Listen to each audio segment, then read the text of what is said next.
My name is Emma Carter. I am 61 years old. And for most of my adult life, I believed I was the center of someone else's universe. I was born and raised in a small town in Ohio, the daughter of a school librarian and a steelworker, and from them, I learned the values of loyalty, patience, and faith in the ordinary goodness of life. I carried those lessons into my marriage, a union that began when I was only 22 and still fresh out of college, where I had studied literature, dreaming of someday teaching others the power of words. I did become a teacher, spending decades in classrooms filled with restless students, guiding them through Shakespeare and Steinbeck, always with the quiet confidence that when the bell rang at the end of the day, I had a home and a husband who loved me waiting. Charles was that man, my anchor, my constant. He was charming in that steady, dependable way that seemed like the safest harbor in a world that often felt uncertain. On the day he proposed, under a sycamore tree near the campus library, he told me I was his world. He said those words with such conviction that I allowed them to root deep inside me, to grow into the very foundation of my identity. For decades, I repeated them to myself whenever life grew difficult, whenever money was tight, whenever I doubted my worth in a society that often dismisses women once they grow older. I believed that even if the world turned cruel, even if students rolled their eyes at my lectures or neighbors gossiped about trivialities, I had one unshakable truth. Charles had chosen me, and I was his world. Together, we built a life in a modest brick house with white shutters, a place that smelled of roasted coffee in the mornings and the faint scent of chalk dust that clung to me from work. We raised children who became our pride, watched the seasons change from the same porch, planted flowers in the spring, and shoveled snow in the winter. All of it was stitched together by that promise he once made under the sycamore tree. When I think back on those early years, I remember the way he would take my hand at church, the way he would whisper small reassurances in crowded rooms, and the way his voice sounded when he said I was his world. I clung to those words like scripture, never imagining that one day I would discover they were as fragile as smoke, never suspecting that the world he promised me was not as solid as I had built it in my heart. It began with little things, so small, I told myself I was being foolish to even notice.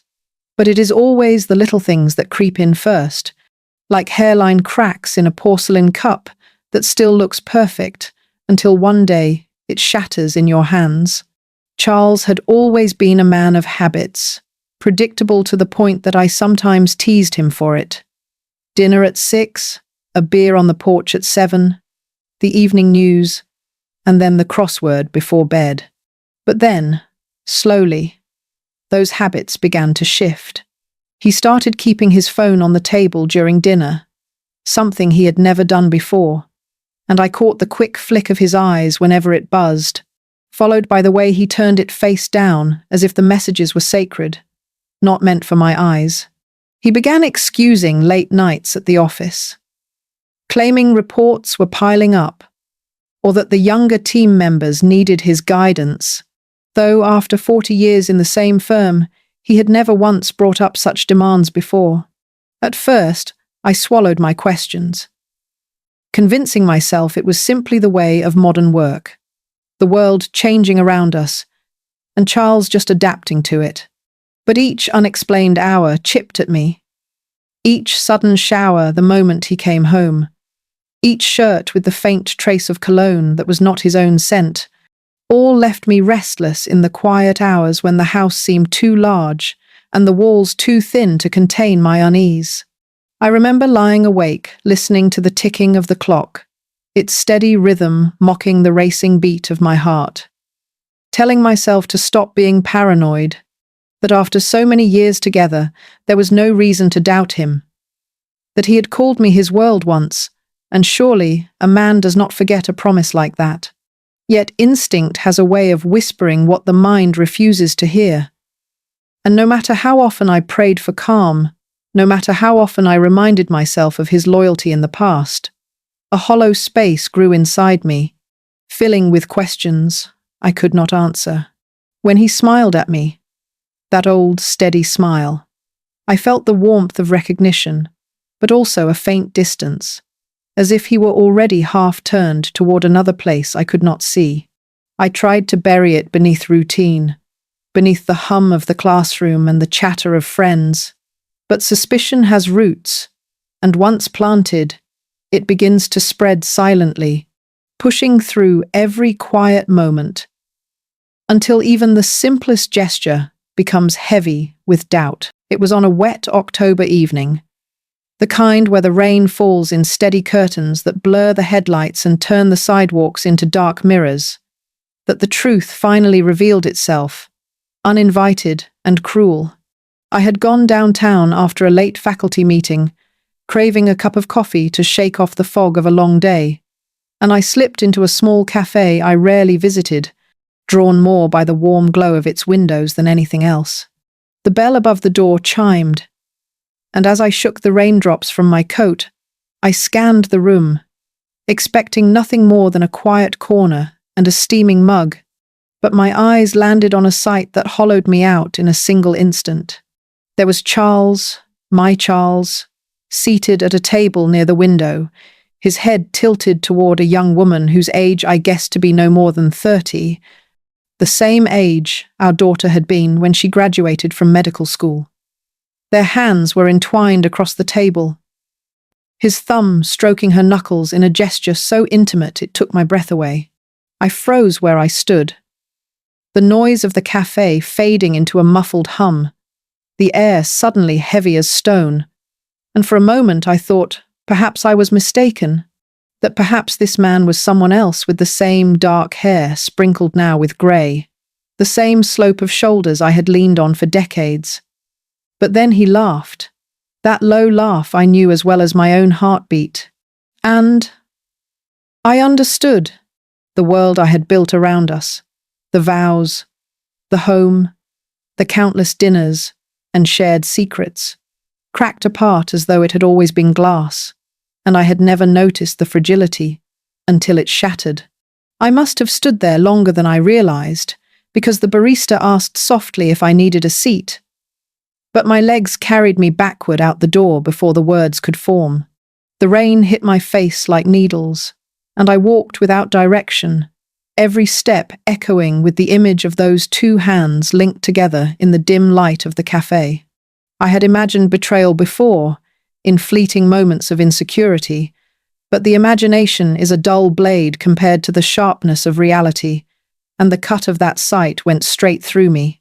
The man who once told me I was his world had placed his world in someone else's hands, and in that moment, I felt my own collapse like a house built on sand. I confronted him that same night, but my voice shook, and my hands trembled, as if my own body wanted to shield me from hearing what I already knew. And when I asked him who she was, who that young woman could possibly be sitting across from him with his hand in hers, he did not deny it or try to soften the blow, but instead let out a sigh that carried with it years of disdain I had never noticed until then. He said her name was Hannah, that she was 32 years old, and he said it with a strange pride, as though pronouncing her youth alone excused everything, as though by speaking it into the air, he could carve a new reality where I was no longer his wife, but a shadow of the woman he once desired.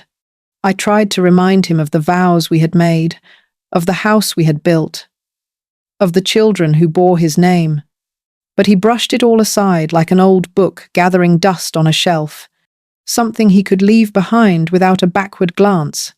He called me overly emotional, said I had always been too dramatic, that I lived in the past while he needed to feel alive again.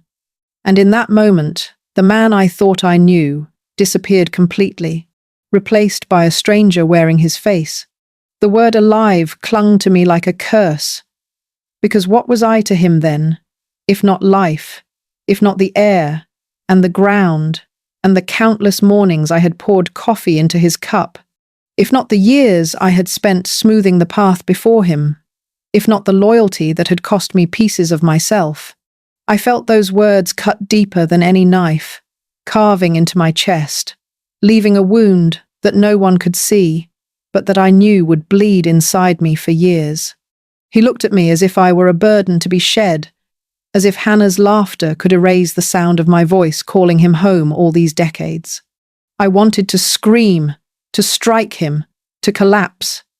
But all I managed was silence, a silence so heavy it pressed against my ribs until I thought I might suffocate.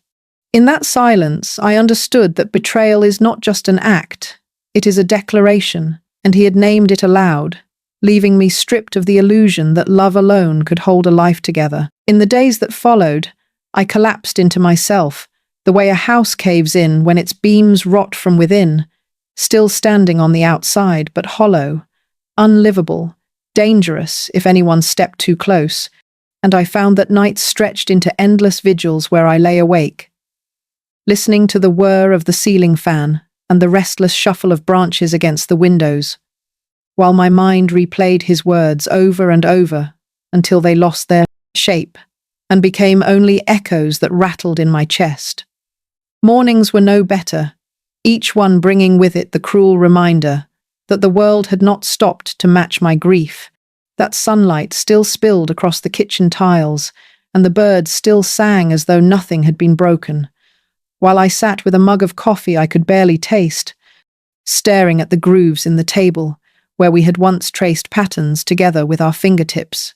I tried to reach for friends, women who had known me since college, neighbors who had sat at my table through potlucks and long winters, but their words fell flat, the same tired clichés that sounded like wallpaper pasted over a gaping hole.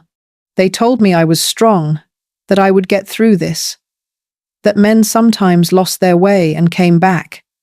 And though I nodded, inside I screamed at the insult of such simplicity, because none of them had seen my husband's hand wrapped around another's days. None of them had heard him speak of youth as though it were salvation. None of them knew what it was to be dismissed after 40 years of faithfulness. In their presence, I smiled faintly, letting them believe their sympathy mattered. But the truth was that only silence kept me company, the silence that followed me into every room, that settled at the foot of my bed, that weighed on my chest, until I wondered if I might dissolve into it altogether. I no longer recognized myself in the mirror, the tired woman with circles beneath her eyes, the lips pressed into a line too thin to belong to the girl who had once stood under a sycamore tree and believed in forever. Grief became my shadow, clinging to me when I moved through the house, whispering in the quiet spaces. And though the world urged me to move forward, I knew I was walking on fractured ground, one wrong step away from breaking entirely. It was sometime in the third week after the cafe when grief gave way to something sharper. A heat that burned through the fog of sleepless nights and hollow mornings, and I found myself standing in front of the filing cabinet in the study, pulling out folders with a determination I hadn't felt in years, my hands steady even as my heart raced. I told myself I was only looking for reassurance, only seeking proof that the foundation of our life was still intact, even if our love had cracked. But deep down, I already knew what I was about to find, because betrayal rarely travels alone. It breeds deceit in every corner it can reach. I spread the papers across the desk, neat stacks of bank statements, insurance records, retirement accounts, each one a piece of the story of our years together. And at first, the numbers seemed ordinary, a life of two people who had worked and saved, who had planned for the twilight years with care. But as I traced the transactions, a cold thread wound itself around my chest. Small withdrawals at first, then larger transfers, moving from one account to another, always just enough to go unnoticed by a trusting wife, always just enough to be explained away. My eyes caught on a name that did not belong, Hannah, printed in black ink, beside account numbers that linked directly to Charles. For a long moment I could not breathe, staring at those letters, as if by sheer force of will I could erase them. But there they remained, undeniable proof that the man who once told me I was his world had been quietly shifting pieces of that world into someone else's hands. I felt my knees weaken, and I sat heavily in the chair, the papers trembling in my lap, the weight of years collapsing into figures and balances and signatures that revealed just how deep the betrayal ran. It was not enough for him to have her hand in a cafe. He had given her the fruits of our labor, the money earned in classrooms and offices, the security I had counted on for old age. Rage mixed with sorrow until they were indistinguishable, coursing through me like electricity, and I realized this was no longer about a broken heart.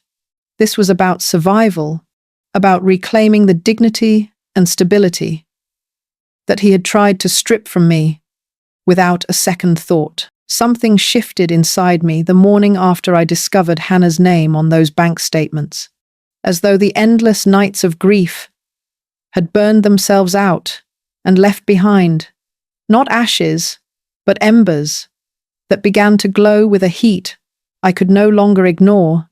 And for the first time since that rainy night in the cafe, I felt a steadiness in my chest that was not sorrow but something fiercer.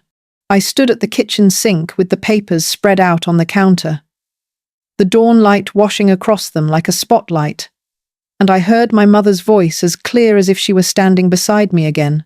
The same words she had spoken when I was a young woman doubting myself. Words I had buried somewhere in the rush of marriage and children and years of putting others before me. Don't ever let a man make you small.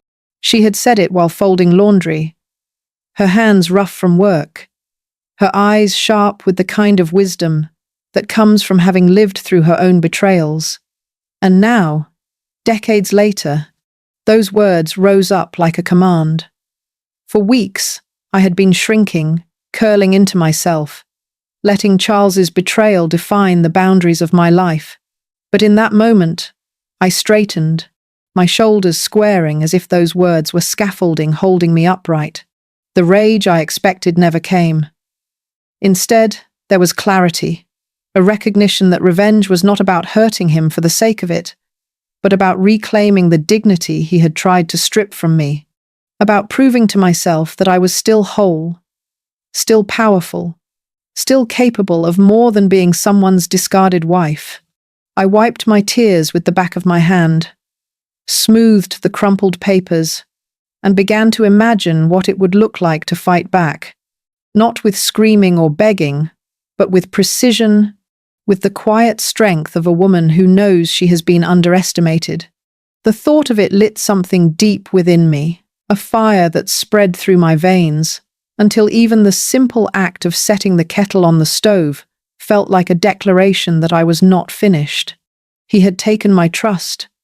He had tried to take my security, but he had not taken my will. And as long as that burned in me, I knew I would find a way to rise. The first step in reclaiming myself was to reach out to someone who knew me before Charles, before the long years of marriage had shaped me into the woman who always put his needs ahead of her own. And that someone was Eleanor Briggs, an old college friend who had gone on to become a lawyer in Columbus, sharp-minded and unafraid of confrontation. The kind of woman who carried her truth like a shield. I had not spoken to her in years, our lives drifting apart with distance and family. But when she answered my call and heard the tremor in my voice, she said only, "Come to my office tomorrow." And those simple words felt like a rope thrown across a chasm. Sitting in her office the next day, surrounded by shelves of thick law books and certificates that testified to her years of work, I unfolded the story I had been carrying in silence. The cafe, the betrayal, the bank accounts with Hannah's name. And as I spoke, Eleanor leaned back in her chair, her fingers steepled beneath her chin, her eyes narrowing not with disbelief but with calculation. When I finished, she reached across the desk, took my hand, and said, Emma. He chose the wrong woman to underestimate. From that moment, a strategy began to take shape. Not loud or impulsive, but deliberate, precise, like the careful movements of a seamstress stitching back together a torn garment, so the seams would hold stronger than before. We combed through every document, every policy, every account, and Eleanor explained the quiet power hidden in paperwork, the way signatures and dates could become weapons sharper than any blade. The plan was not only to secure what was rightfully mine, to ensure my future was no longer tethered to a man who had betrayed me, but also to bring his double life into the light, to peel away the mask he wore in public, until everyone could see what I had seen that night in the cafe. I left her office with folders tucked beneath my arm, my steps steady on the pavement, and for the first time in weeks, I felt the ground beneath me, solid again, as if I were no longer stumbling through ruins but walking towards something I could build anew. It was at our granddaughter's birthday party, a gathering meant for balloons and laughter and cake with too much frosting, that the crack spread wide enough for everyone to see, because Charles did not come, and for the first time, I did not cover for him with excuses about work or traffic or a sudden headache. Instead, I stood in the living room, surrounded by children, chasing each other, and nieces balancing paper plates, and nephews sneaking extra slices of pizza. And when one of them asked with a puzzled smile where Grandpa was, I heard my own voice steady and calm, as if it had been waiting years to speak, say that he had chosen to spend his time elsewhere, with Hannah, a 32-year-old woman who was not family and who would never be, and the silence that followed was so thick, it seemed to smother the sound of the birthday song still being sung in the kitchen. I looked at the faces of my children first, the shock rippling through them like stones dropped into still water, our daughter clutching her son's hand, as though to steady herself, our son blinking rapidly as if the words could be erased by sheer refusal to believe them. Then, the murmurs began, low and sharp, cousins exchanging glances, in-laws whispering names back and forth, the name Hannah passing from one mouth to another until it filled the air like an unwelcome guest at the party. I felt no triumph in saying it, only the cold relief of truth finally laid bare, because secrets rot in silence, and I had carried the weight of his deceit long enough. Some of the younger relatives looked at me with wide eyes, as if seeing me not as the grandmother who always brought cookies, but as a woman who had been wronged in a way they were too young to fully grasp, while the older ones shifted uneasily, perhaps remembering their own betrayals, their own compromises. My daughter finally asked if it was true, if her father had really done this, and I nodded once, feeling the room tilt with the force of her disbelief. There were no screams, no plates thrown against walls, only the quiet devastation of a family realizing the man they loved had torn a hole in its fabric, and in that quiet I stood straighter than I had in weeks, because for once I was no longer protecting him with silence. I was protecting myself with the truth. The day I signed the papers Eleanor had prepared for me, I felt a strange calm settle over me, the kind of calm that comes not from peace but from certainty, the certainty that I was finally taking back what had been stolen in whispers and shadows. And when the bank official stamped the documents and nodded, I knew that Charles's secret life was no longer as secure as he imagined. Within 48 hours, the first ripples began. Small at first, the way a pond barely shifts when a pebble is dropped, a declined transaction at a restaurant, a bounced credit card at a gas station, inconveniences that must have puzzled him as he sat across from Hannah, pretending to be the man of means he had always prided himself on being. Then the calls started coming, his voice sharp on the answering machine, demanding to know why accounts were frozen, why his cards were not working. And I listened to those recordings in silence, each word proof that the world he had built with her was collapsing with quiet precision. each demand a reminder that he had underestimated me.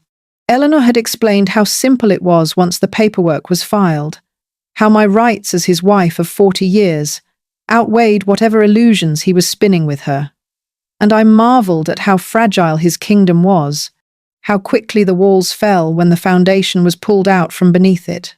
I imagined him sitting in some overpriced restaurant, reaching for his wallet, only to have the waiter return with an embarrassed shake of the head. Imagined the flush of his face, the look Hannah must have given him, as she realized that the security he promised her was nothing but smoke. I did not take joy in picturing his humiliation, not exactly, but there was a deep satisfaction in knowing that for once he was the one scrambling, he was the one blindsided, he was the one feeling small. At night, I slept a little easier. The silence in the house less suffocating, because every declined charge, every frozen account, was another stitch in the fabric of my dignity, another reminder that I was not powerless, that I was not disposable, that he could not erase me with a younger woman and a stack of lies. His world was unraveling, and for the first time since the night of the cafe, I felt mine begin to steady again. I had spent most of my life protecting his reputation, making excuses for his bad moods, smoothing over his sharp edges at dinner parties, nodding politely when colleagues praised him as a man of integrity. But those days ended the moment I slid the envelope across the counter at the post office, addressed to the professional board that had trusted him for decades, the envelope fat with copies of bank statements, photographs, and the notarized summary Eleanor helped me draft. For years he had walked into that firm with his tie knotted perfectly, his voice steady and persuasive, his handshake firm, and people believed he was the picture of reliability. But now the facade was cracking, and I was the one who had pulled the first thread. It started with whispers, as it always does, his co-workers wondering why the usually unflappable Charles had snapped at a junior associate, or why his expense account had been flagged for irregularities. But whispers are only seeds, and once planted, they grow into vines that wrap around a man's name until it cannot breathe. By the end of the week, those whispers had sharpened into questions, spoken openly in the corridors. Questions about his long absences, about the woman spotted at his side at company dinners, about the money trails that led to places no one could explain away. I heard from an old neighbor, whose brother worked in his office, that his name was being passed around not with admiration but with suspicion, and I imagined the look on his face when he realized that the world he had built outside our marriage was not safe either, that the lies he told to me had seeped into his professional life and poisoned it. Once, his signature on a report was enough to close deals, but now, each time he signed his name, people were glancing sideways, wondering if the ink covered dishonor. I did not gloat when I heard these things, but I felt a quiet vindication, the kind that does not roar but hums deep in the bones, because I had finally forced the truth out of shadows and into daylight, where it could not be ignored. His name, once spoken with respect, was beginning to rot in public, and for the first time I saw clearly that reputation, like love, can vanish faster than anyone believes, especially when built on deceit. When the call came, I almost didn't answer. The number, unfamiliar, the hour late, but something in me pressed the phone to my ear, and the voice that spilled out was trembling, hesitant, younger than mine, but weighted with the same kind of exhaustion I had been carrying for months. And when she said her name was Hannah, my breath caught in my throat as though the walls themselves had closed in around me. I expected anger to surge through me, or bitterness, or even contempt, but what came instead was silence, a silence so full it forced her to keep speaking, to tell me in a rush of words how Charles had promised her everything he once promised me, how he had painted her a future of security and devotion, how he had sworn She was the only one who made him feel alive. And how quickly all of it had begun to unravel once the money dried up, and the whispers of his ruined name reached her ears. She confessed she had believed him, just as I had once believed him, that she had woven her hope around his declarations, until the thread snapped and left her stranded in a place she didn't understand. And for the first time since the cafe, I felt something other than rage when I thought of her. I realized then that we were not enemies circling each other in some cruel contest, but two women standing in the same wreckage, both deceived by a man who had worn loyalty like a mask. She was half my age, but the lines of disillusionment were already etching themselves into her voice. And I pitied her, though not in a condescending way, but in the way one survivor of a storm pities another who washed up on the same shore. Yet alongside pity came power, a recognition that he had underestimated not one woman, but two, and that together our truths could strip him of the last illusions he clung to. Hannah said she no longer loved him, that she felt sick when she looked at him now, that she wanted me to know she was not my rival but his victim as much as I was. And though my heart ached at the thought, I felt a strange release, as if the final knot tying me to Charles had loosened. I hung up the phone with tears on my cheeks, not of grief this time, but of clarity. I thought for a long time about leaving the house, about selling it and walking away from the memories that haunted every corner. But when the dust of lawyers and whispers settled, I realized that running was what he had done, not me. And so I stayed, and in staying, I began the slow work of reclamation. The first morning I woke alone in that house, without fear of him returning. I brewed coffee and walked through the rooms with a garbage bag in one hand, collecting the remnants of his presence, the ties left draped over chairbacks, the books with his name scrawled in the margins, the shoes lined up neatly by the door, as though he still lived here. And with each item I dropped into the bag, a small weight lifted from me. I carried his suits to the donation center, the same ones he had worn to dinners, where I stood quietly beside him, the same ones he had buttoned when he told me he was working late, and I handed them over without ceremony, the clerk thanking me for my generosity, without knowing she was helping me cleanse decades of deceit. At home, I pushed the furniture into new positions, angled the sofa toward the window instead of the television, dragged the dining table closer to the light, and for the first time, the rooms felt open, as though air had been waiting years to move freely again. I painted the walls myself, my hands sore from the brush, but my spirit steady, covering the dull beige he had chosen with a warm shade of blue that reminded me of the sky over my childhood home, and as each stroke dried, I felt the house shedding his shadow. Neighbors came by with questions, but I only smiled and said I was freshening up. And in truth, I was, though not only the walls, but myself. One night, I lit a candle in the living room, sat cross-legged on the floor, and listened to the silence, no longer suffocating but soft, no longer heavy but protective, and I realized the house was mine again, not as a relic of marriage, but as a sanctuary I had built out of survival. Every corner that once echoed with betrayal now whispered back to me my own resilience, and for the first time in months, I felt at home. With the settlement finalized and a portion of the money transferred into my own account, I stared at the numbers on the screen and felt neither triumph nor greed, but possibility, as if the digits themselves were an open door waiting for me to step through. And for the first time in a long while, I asked myself what I wanted, not what Charles expected or what others assumed, but what would make my days feel like mine again. The answer came slowly, like a seed pushing up through the soil, born from all the nights I had sat at the kitchen table, scribbling thoughts in notebooks no one else ever read, and from the countless times I wished I had heard women my age speak honestly about betrayal, about survival, about starting over, when the world tried to convince you it was too late. I used the money to rent a modest space above a bookstore, its windows wide and its walls bare, and I filled it with folding chairs and second-hand tables. Nothing fancy, but enough to make a circle where voices could be heard.